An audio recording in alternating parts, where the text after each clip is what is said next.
علم میراث اور قرآن مجید۔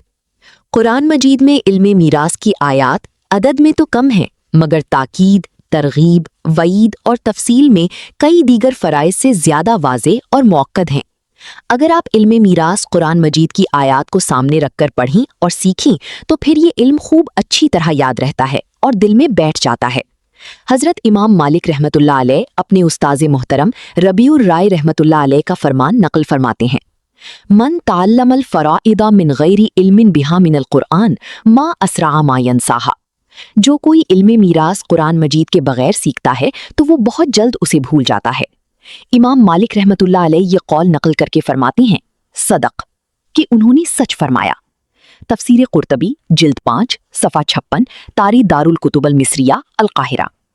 اللہ تعالی ہم سب کو قرآن مجید سے علم میراث سیکھنے اور یاد کرنے کی توفیق عطا فرمائیں۔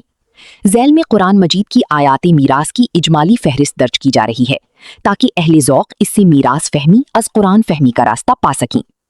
سورۃ النساء آیات 11، آیات 12، آیات 176۔